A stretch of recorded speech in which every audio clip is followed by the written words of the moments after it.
এই সোনার মদিনায় সেই ইহুদিদের বসবাস করবার কোনো অধিকার নাই।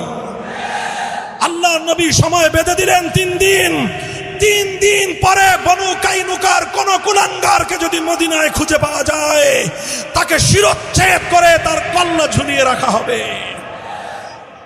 ইতিহাস বলে এই বনু কাইনুকা নামক কুলাঙ্গার ষড়যন্ত্রকারী মুসলমান এক নারীর ইজ্জত নিয়ে ছিনিমিনি খেলার অপরাধে একটি সম্প্রদায়কে আল্লাহর নবী মদিনা থেকে বহিষ্কার করে দিলেন।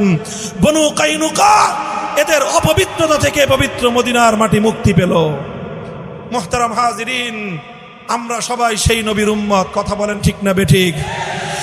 এক নারীর ইজ্জতের হেফাজত করবার জন্য একটি সম্প্রদায়ের সঙ্গে যিনি যুদ্ধ করতে এতটুকু দ্বিধা করেন নাই। মুসলমানদের কাছে নিজেদের জাতীয় নিরাপত্তার চেয়েও তার মা বোন এবং তার কন্যার ইজ্জতের মূল্য বেশি। হে আমার বাংলার দামাল সন্তানেরা, হে জুলাই যোদ্ধার সন্তানেরা, যারা জুলাই আর আগস্ট জুড়ে গোটা বাংলার মাটিতে আকাশ বাতাস মুখরিত করে স্লোগান তুলেছিলে দিল্লি না ঢাকা, আবার স্লোগান তুলো দিল্লি না ঢাকা, দিল্লি না ঢাকা।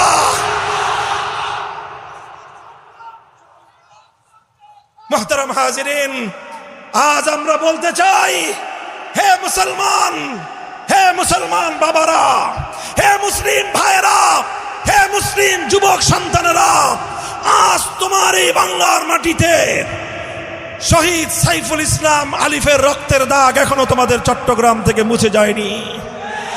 এখনো আমার আলিফ ভাইয়ের মাসুম শিশু কন্যার চিৎকার থেমে যায়নি। এখনো তার সাইফুল ইসলাম আলিফের মায়ের আহাজারি বন্ধ হয়নি। এখনো তার বিধবা স্ত্রীর শোক সম্পন্ন হয়নি। সেই বাংলার মাটিতে সেই উগ্রবাদী ইসকনের সন্ত্রাসীরা, ইসকনের সন্ত্রাসী জঙ্গি গোষ্ঠী আজ আমার ভাই আর তোমার বাবা আর তোমার ছেলে নয়, বরং আমাদের মা বোন আর কন্যাদের পিছনে তারা ষড়যন্ত্রের জাল বিস্তার করেছে। ওরা তাদের অপবিত্র হাত আমার বোনের ইজ্জত কেড়ে নেওয়ার জন্য হাত দরাজ করেছে।